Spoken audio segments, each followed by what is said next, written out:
Donc, je vous propose l'agenda suivant, s'il veut bien, voilà. Voilà, donc je vais commencer par faire une intro sur la faille elle-même, et je vais me concentrer sur la démonstration qui permet de mettre en évidence comment on peut exploiter cette faille. Et après la démonstration, j'en parlerai de la potentielle conséquence si cette faille est exploitée. Et pour terminer, j'en parlerai quelques bonnes pratiques du point de vue urbanisme. Et si vous avez des questions, n'hésitez surtout pas, je suis là pour ça. Sachant que cette présentation, je l'ai déjà fait la semaine dernière, dans un contexte beaucoup plus technique, au sein du comité technique du programme Pixis. Et depuis, merci Jérôme Léonard qui a parlé de ça à Sébastien, et merci Sébastien pour ton invitation.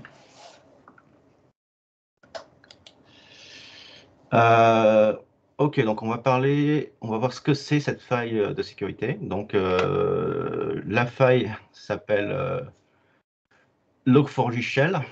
Il a son nom CVE, CVE 2021 44228. Donc cette faille a été remontée depuis le 24 novembre 2021. Et je vais ignorer quelques détails techniques, mais ce qu'il faut retenir, c'est que elle est de sévérité critique.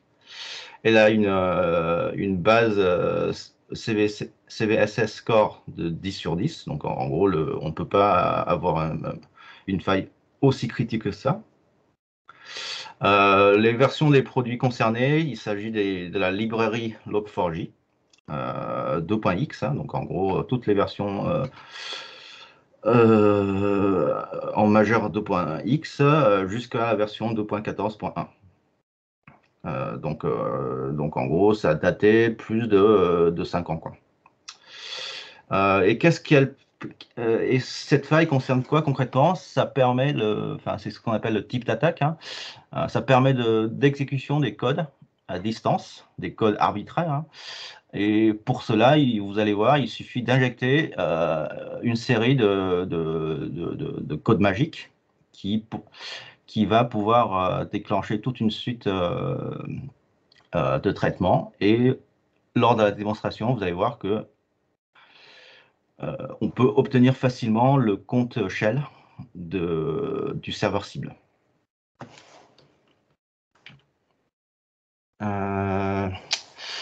Pourquoi cette faille est aussi importante?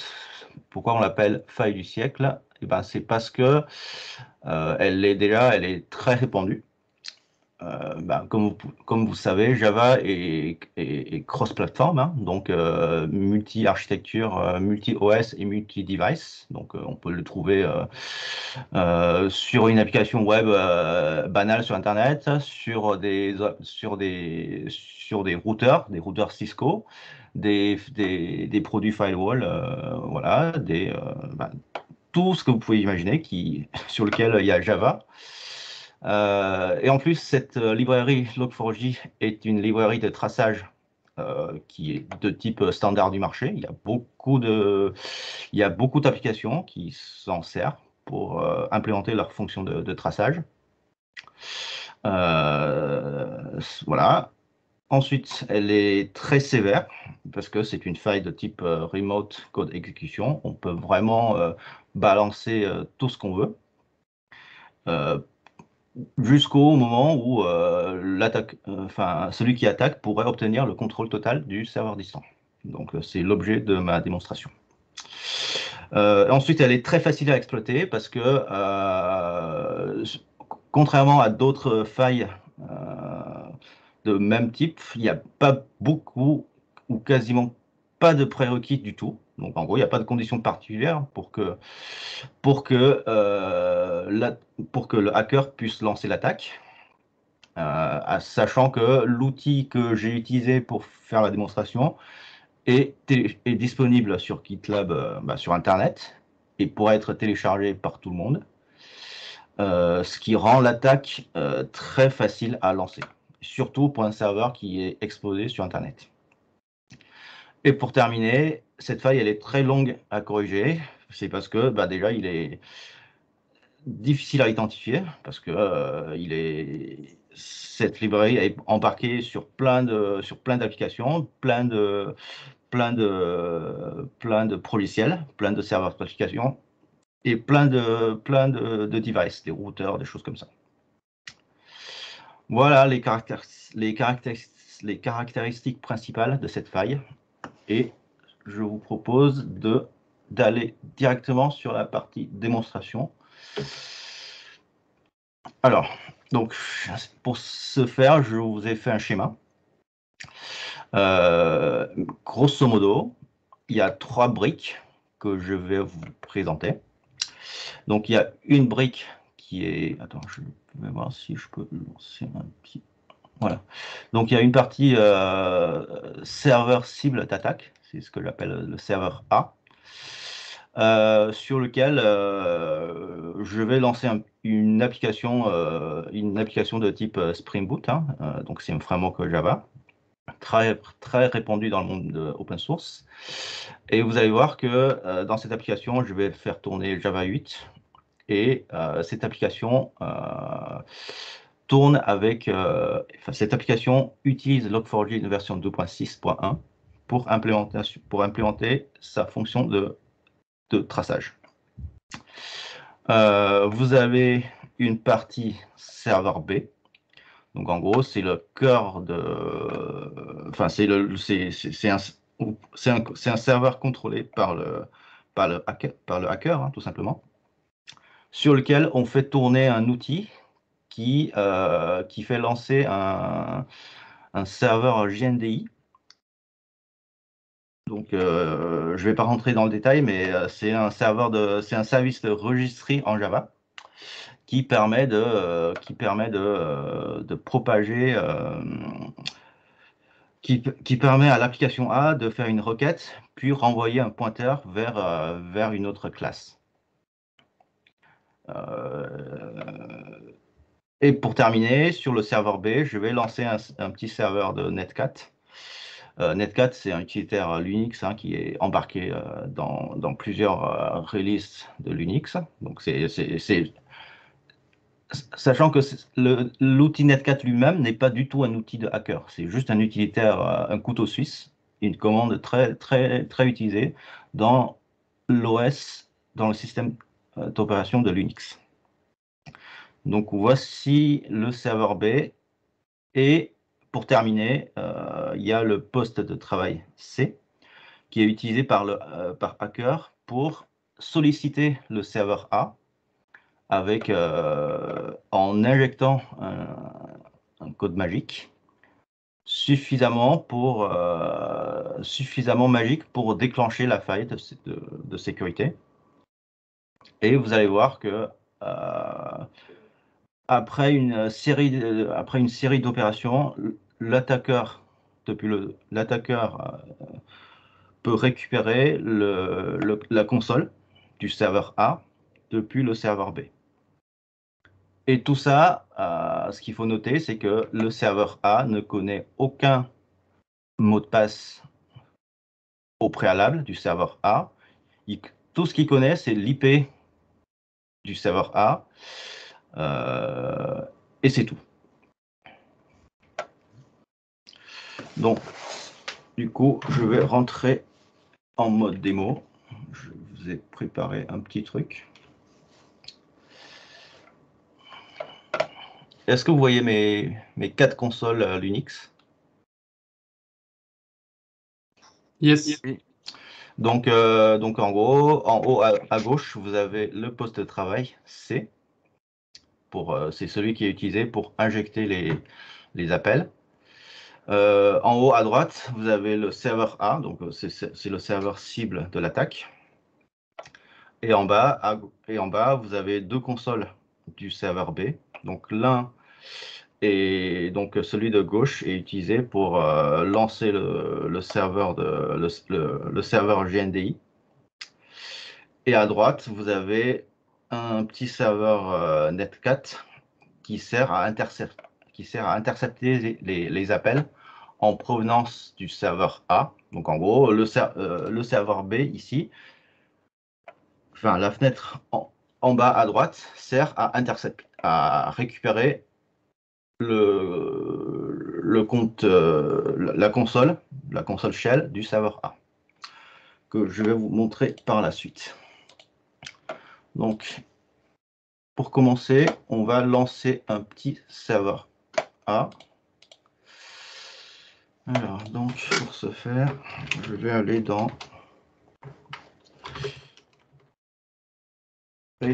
Ah oui, juste pour faire une parenthèse, cette architecture que je vous ai montrée, c'est pas sur l'infra CGI ni sur l'infra client, c'est vraiment il tourne sur une infra perso sur une cloud internet. Alors je vais aller dans. Donc là je suis sur mon serveur A, donc ce qui est le cible attaque, sur lequel je vais lancer un serveur web.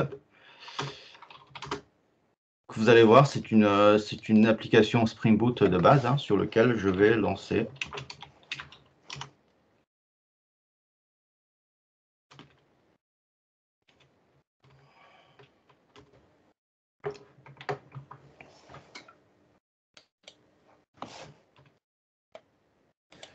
Okay. Donc il est lancé.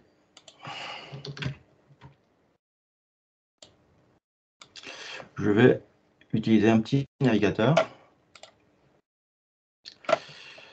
sachant que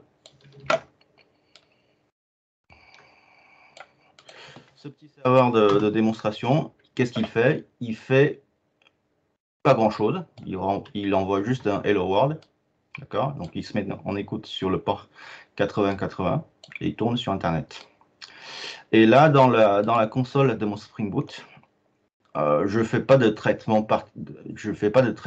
très compliqué. Tout ce que je fais, je vais utiliser mon framework Log4j pour tracer, pour enregistrer user agent de mon navigateur, ainsi que l'entête HTTP API version. Donc celui-là, il renvoie nul parce que mon navigateur n'a pas du tout envoyé cette information-là. Donc voilà, voici mon serveur A. Donc vous allez voir, c'est pas grand-chose. Ensuite, du coup, attends, je vais commencer au début, comme ça, vous allez tout voir. Donc tout ça, c'est sur le serveur A, d'accord? Je vais faire un petit appel. Je vais faire un petit appel depuis le serveur C.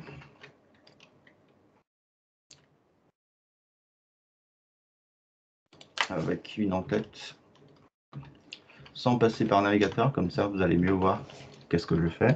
Donc depuis mon poste de travail, qu'est-ce que je fais? Je fais un curl vers mon serveur A et je lui dis mon user agent, il s'appelle Toto.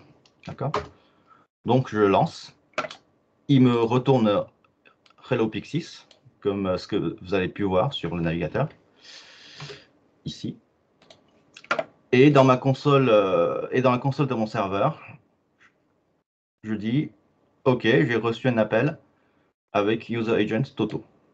Et je n'ai pas vu d'entête de type API version, donc je trace nul.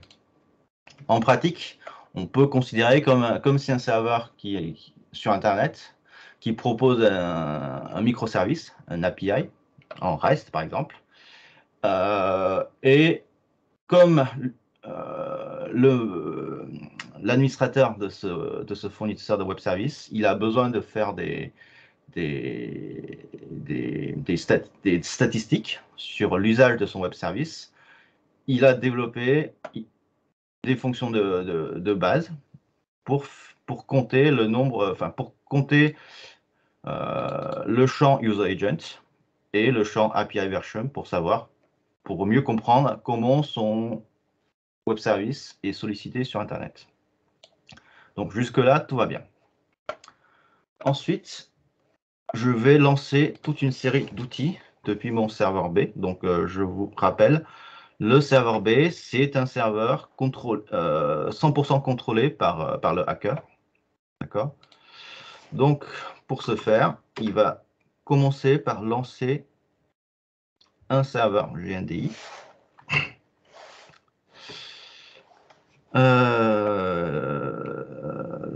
Donc, en pratique, il lance, donc ce serveur est lancé, il se met en écoute sur 3 ports TCP différents, 1099 pour le protocole RMI, 1389 pour le protocole LDAP, et le dernier, c'est le port 8180. C'est un petit serveur HTTP implémenté par Jetty, sur lequel il va exposer des codes, des classes Java qui pourraient être téléchargées par le serveur A. Et dans cette classe Java, il contient des bouts de code qui peut demander au serveur A d'établir une connexion avec ma console ici. Donc en gros, c'est là, et tout ça à travers cette commande netcat-e/bin/sh. Donc c'est avec ça, on peut récupérer la console de mon serveur A. Donc je vais continuer mon démo sur mon serveur B. Donc sur le serveur B, donc là déjà j'ai lancé mon serveur GNDI, et ensuite je vais lancer avec un petit netcat un petit serveur TCP sur le port 21. D'accord. Donc je vais le lancer. Pour l'instant, il ne fait pas grand chose. Il est juste en écoute. D'accord. Ensuite, c'est là où c'est fantastique, c'est que on peut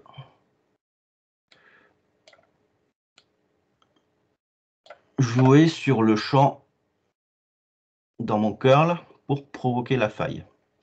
Donc pour ce faire, il faut que je commence par récupérer quelques chaînes de caractères que je vais mettre là.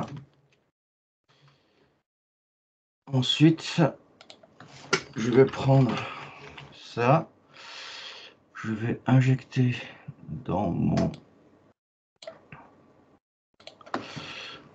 la commande curl. Hop. Oh, qu'est-ce que je fais? Eh bien, pas grand-chose. Je lance toujours mon curl, mais cette fois-ci, je lui envoie une entête HTTP avec X API version. Et comme valeur de cette entête HTTP, je mets ce code magique. En gros, ce code magique que mon serveur GNDI m'a fourni. Parce qu'en gros, son URL change à chaque fois qu'on relance. Après, je lui mets une cookie qui sert pas à grand chose. J'en ai même pas besoin. Donc en gros, je lance cette commande-là. Donc, comme vous pouvez le voir, la seule différence de cette commande curl par rapport au premier test que je vous ai montré, c'est la seule différence, c'est que j'ai rajouté une entête HTTP de plus. Je ne connais absolument pas l'utilisateur de mon serveur A. D'accord? Voilà. Donc, je ne sais pas si vous avez vu quelque chose, mais en tout cas, pas grand-chose depuis le serveur C, depuis le poste de travail C. Attends, je vais le renommer. Donc, ça c'est poste.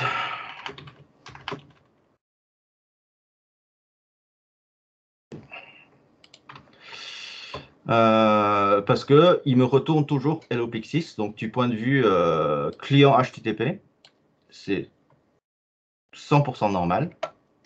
Par contre, dans la console de mon serveur A, donc Donc, je reçois une requête avec user agent Toto, ici, pas de problème.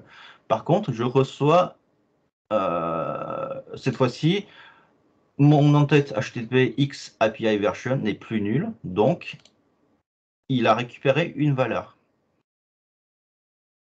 Du point de vue serveur A, pas trop de surprise en fait.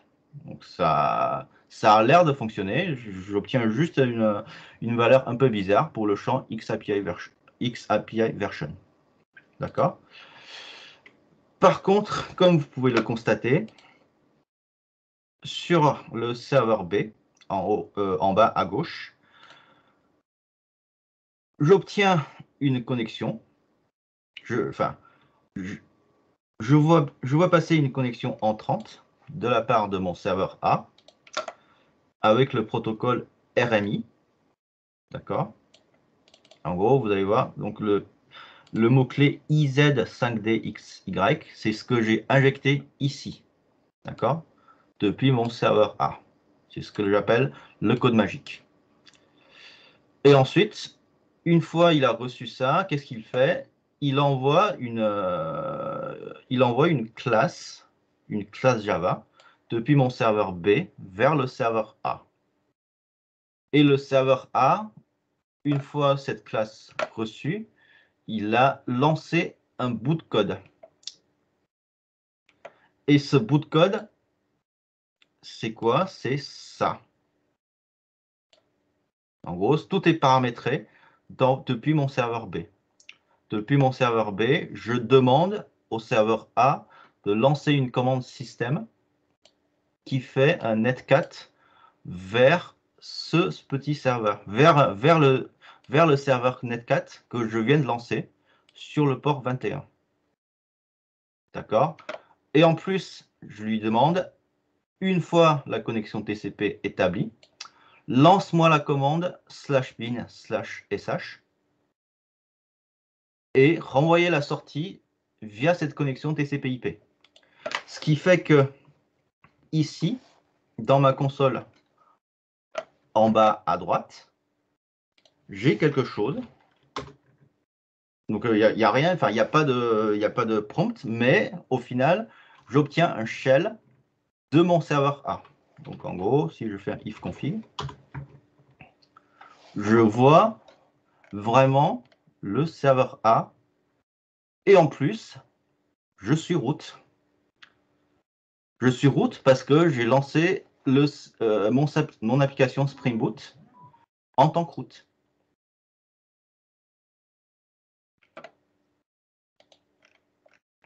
Et donc, à ce moment-là, bah, ça veut dire quoi? Ça veut dire que, du coup, je vais pouvoir lancer d'autres commandes. Ça veut dire que eh ben, j'obtiens le contrôle total de mon serveur A. Parce que l'administrateur de mon serveur A, il fait pas attention, il lance son application en tant que root. Et du coup, cette commande netcat que je lui demande de lancer, il est lancé en tant que root. Autrement dit, depuis mon serveur B, j'obtiens le compte root de mon serveur A. Enfin, le hacker a obtenu le compte root du serveur A, alors qu'il connaît aucun mot de passe au préalable. Donc voilà la partie démonstration de comment exploiter cette faille. Je vais y revenir si on a encore le temps. Et je vais vous parler un peu de la conséquence, de la potentielle conséquence si cette faille a pu être exploitée.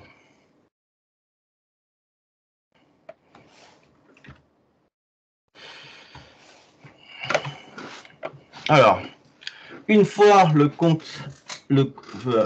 shell obtenu depuis le serveur B, qu'est-ce que je peux faire sur mon serveur A, sur mon cible d'attaque?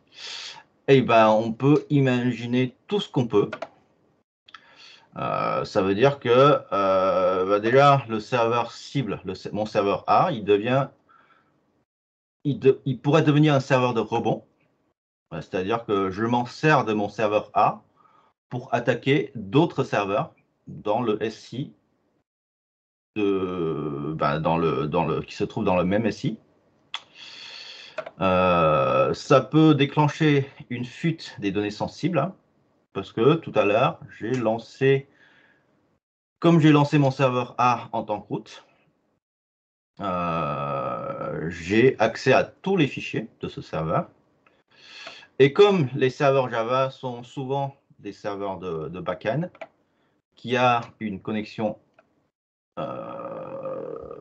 vers la base de données, donc je peux éventuellement accéder à la base si le mot de passe de la base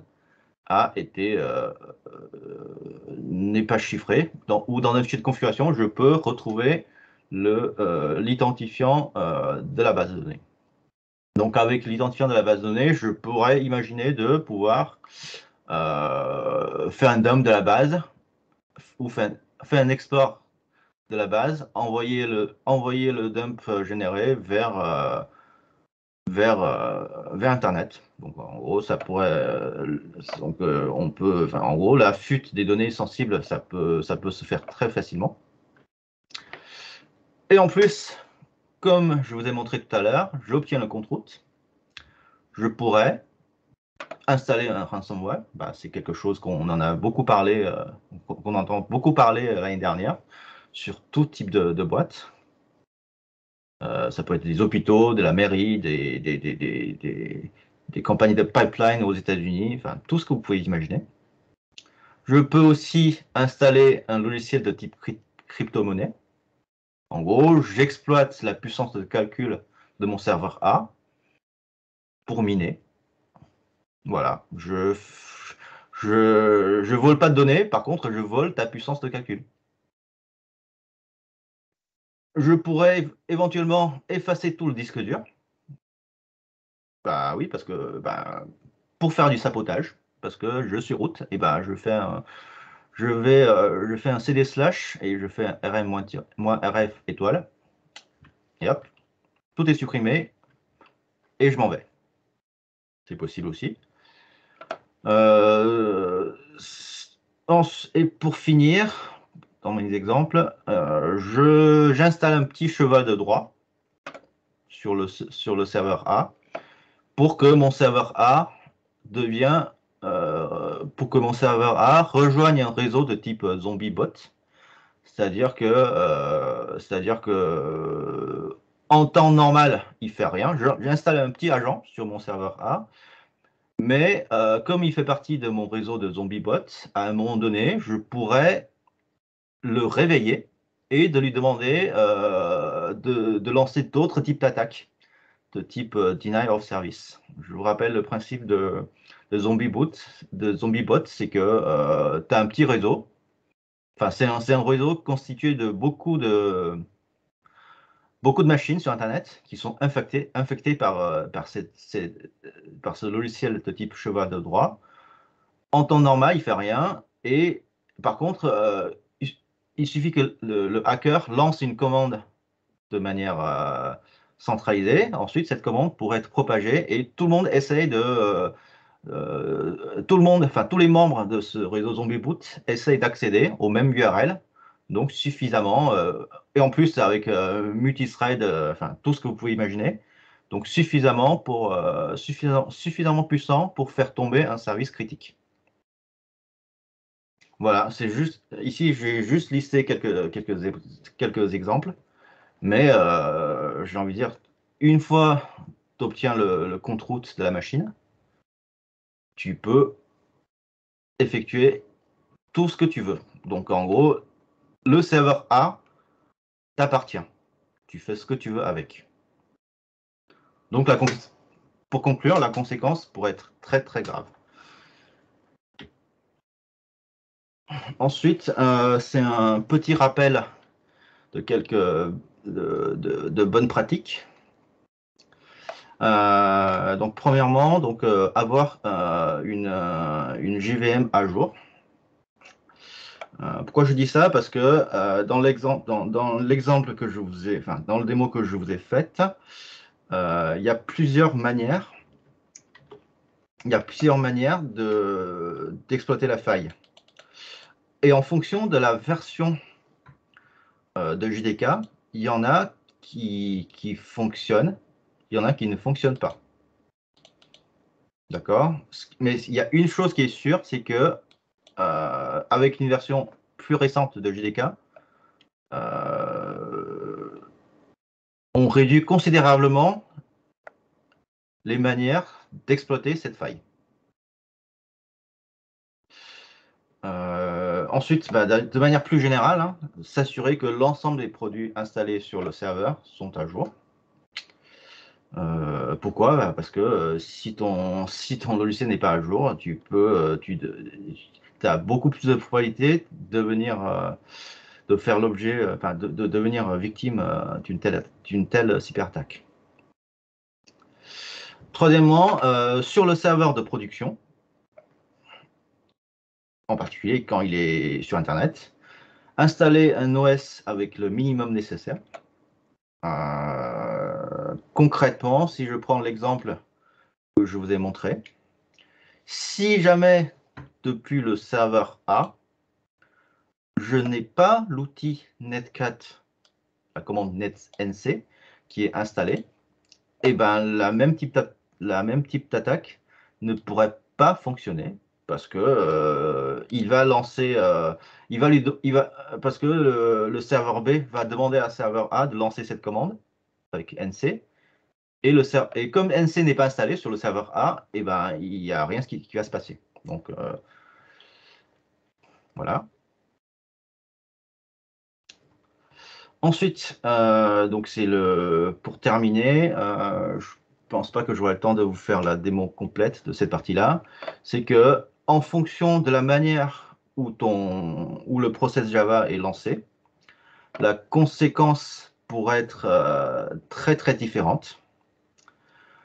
À savoir que la démo que je vous ai faite, j'ai lancé mon IHM de serveur A avec le compte route, ce qui est une très mauvaise idée, hein, bien entendu.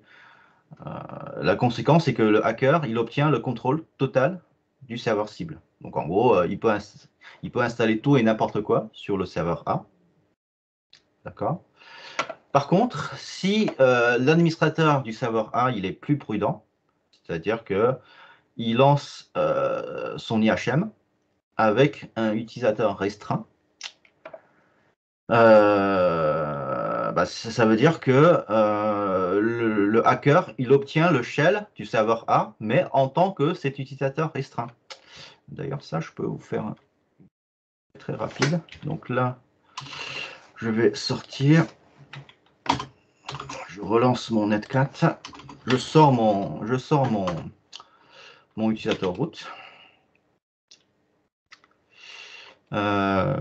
Donc je deviens OPC cette fois-ci.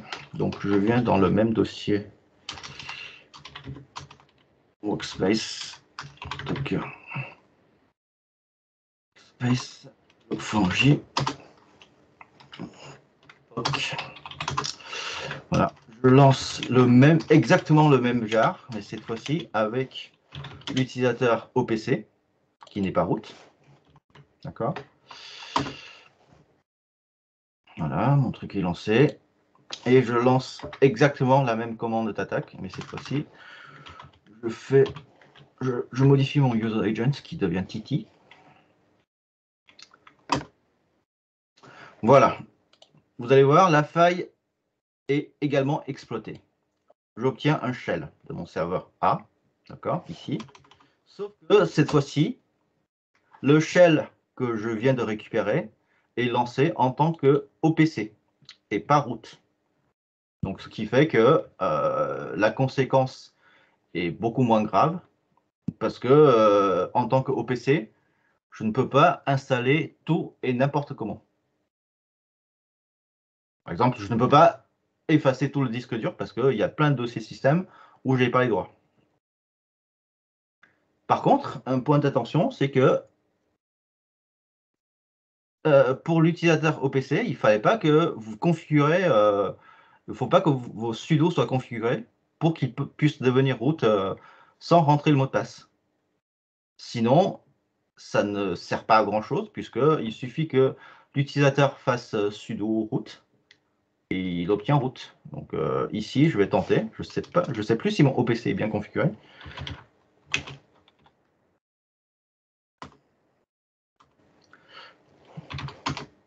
Voilà. Donc, très mauvais exemple. Ça veut dire que l'utilisateur OPC, il est configuré pour devenir root sans rentrer le login et le mot de passe. Et ben, ça veut dire que pour hacker, c'est très pratique parce que il connaît pas au préalable le mot de passe root, le mot de passe de l'utilisateur OPC, mais il a quand même tenté sa chance. Il fait un sudo -i, il fait rentrer et hop, il devient root. Et ça, malgré le fait que ton serveur A, enfin ton IHM sur le serveur A a été lancé en tant que OPC et non pas root. Hein, ensuite, donc ça c'est les deux scénarios en tant que root, donc à proscrire. Absolument. En tant qu'utilisateur restreint, c'est bien, mais il faut faire attention à sa configuration de sudo. Et au dernier, à savoir que tu lances ton IHM au sein d'un conteneur Docker.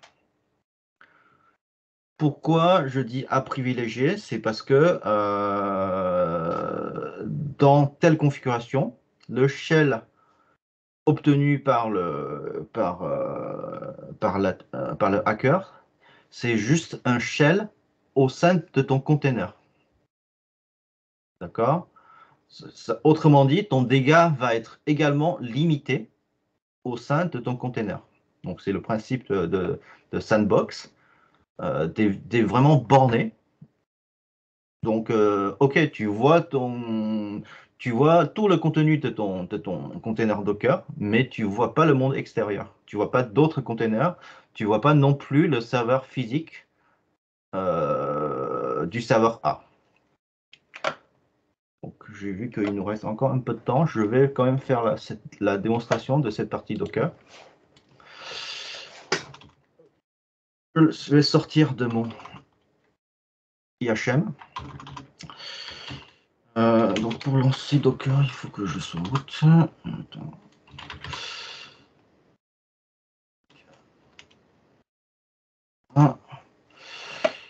Oui, donc il faut que je kill mon container parce que sinon il va me dire que j'ai pas les droits. Ok. Et là, je vais lancer mon container avec la commande qui est là.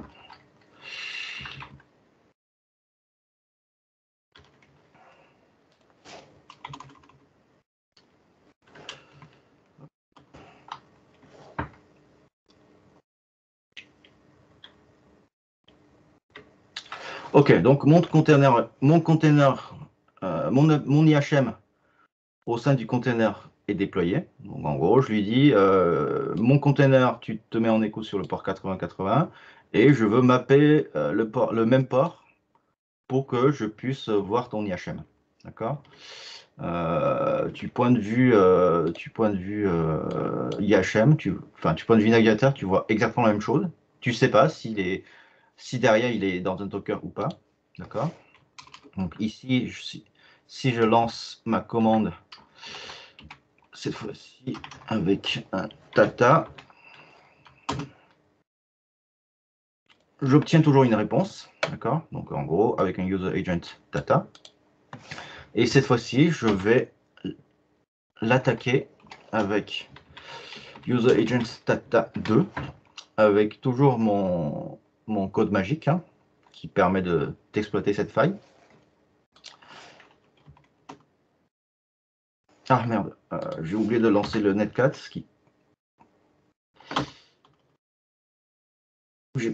Ok, je vais relancer. Parce que si mon serveur netcat n'est pas lancé, ça veut dire que le code est déclenché, sauf que comme mon serveur netcat n'est pas lancé, il n'y aura personne pour répondre et donc récupérer le shell. Voilà, cette fois-ci, la faille exploitée. Il y a bien quelqu'un qui a contacté mon serveur Netcat. Et cette fois-ci, vous allez voir que je suis root, bien entendu, parce que voilà, au sein de mon container, mon appli est lancé en tant que root. Sauf que quand je fais un if config, je vois que je ne vois que la carte réseau au sein de mon Docker. Je ne vois pas le monde extérieur. Autrement dit, je peux tout sapoter au sein de mon Docker, mais je ne peux pas sapoter le serveur physique de mon serveur A. Enfin, autrement dit, je ne peux pas sapoter le serveur host, le serveur physique host, à savoir le serveur A. Donc, vous voyez, donc, je vous ai montré les trois manières d'exploiter la même faille, avec la seule différence, c'est la manière de lancer mon IHM depuis le serveur A. Et en fonction de mon mode de lancement, la conséquence peut être plus ou moins grave. Et je pense que c'est un très bon exemple pour illustrer l'avantage du Docker. Hormis tout ce qui est performance, comment dire, la possibilité de faire des extensions horizontales rapidement, tout ça, quoi. Voilà, j'arrive à la fin de ma présentation.